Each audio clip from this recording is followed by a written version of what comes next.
नमो भगवते वासुदेवाय। दोस्तों, जिस तरह से बंजर भूमि में पेड़ पौधे नहीं उगते, उसी तरह से जब आपका हृदय संवेदनाहीन है तो आपके हृदय में भक्ति कैसे प्रकट होगी। अर्थात भक्ति प्रकट होने के लिए आपका हृदय कैसा हो, संवेदनशील हो। यदि आपका हृदय संवेदनशील नहीं है तो भक्ति का उद्भव आपके हृदय में न हो सकेगा, क्योंकि जहाँ पर आपका हृदय संवेदनशील हो, ऐसे हृदय में ही भक्ति का उद्भव होता है। तथा भक्ति और ज्ञान दोनों एक ही सिक्के के दो पहलू हैं। जिस तरह से सिक्के में दो पहलू होते हैं, उसी तरह से भक्ति और ज्ञान एक ही सिक्के के दो पहलू हैं। अर्थात आपका हृदय संवेदनशील हो जाए, आपका हृदय जागृत हो जाए। यदि आपका हृदय जागृत नहीं है, आपकी संवेदनाओं का जागरण नहीं हुआ है, तो भक्ति आपके हृदय में कैसे प्रकट हो सकती है। अर्थात भक्ति आपके हृदय में तभी प्रकट होगी जब आपका हृदय संवेदनाओं से भरा हुआ हो, जब आपका हृदय संवेदना से जागृत हो।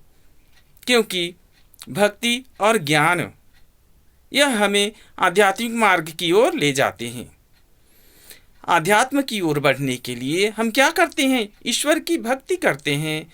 परंतु भक्ति का उद्भव तब तक आपके हृदय में न होगा जब तक आपके हृदय में संवेदनाओं का जागरण न होगा।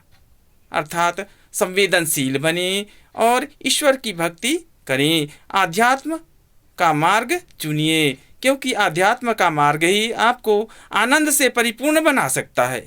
क्योंकि आनंदित रहने के लिए आपको आध्यात्मिक मार्ग पर चलना होगा। जब हम अपने हृदय के तार को ईश्वर से जोड़ लेते हैं, तब यह भक्ति है। क्योंकि ईश्वर के प्रति सच्चा प्रेम करना ही भक्ति है। जब हम ईश्वर से सच्चा प्रेम करने लगते हैं, यही भक्ति है। और भक्त को यह स्मरण हो जाता है कि हमें कैसे चाल चलन रखनी चाहिए, हमारा आचरण व्यवहार कैसा हो। इस तरह से वह ज्ञानी हो जाता है तथा भक्ति के मार्ग का अनुकरण करता है, वह आध्यात्मिक मार्ग पर चलता ही रहता है। इस तरह से आध्यात्म का मार्ग हमें ऊंचे से ऊंचे शिखर तक ले जाता है, क्योंकि आध्यात्म हमारे जीवन को आनंद से भर देता है, हमारा जीवन आनंद से परिपूर्ण हो जाता है। अतः आप सभी भक्ति की ओर अग्रसर हो जाएं, ज्ञान की ओर अग्रसर हो जाएं, क्योंकि भक्ति और ज्ञान एक ही सिक्के के दो पहलू हैं। जहाँ पर आपको आनंद की अनुभूति होती है, बिना भक्ति के हम कैसे इस संसार को जान सकते हैं, कैसे ईश्वर को महसूस कर सकते हैं।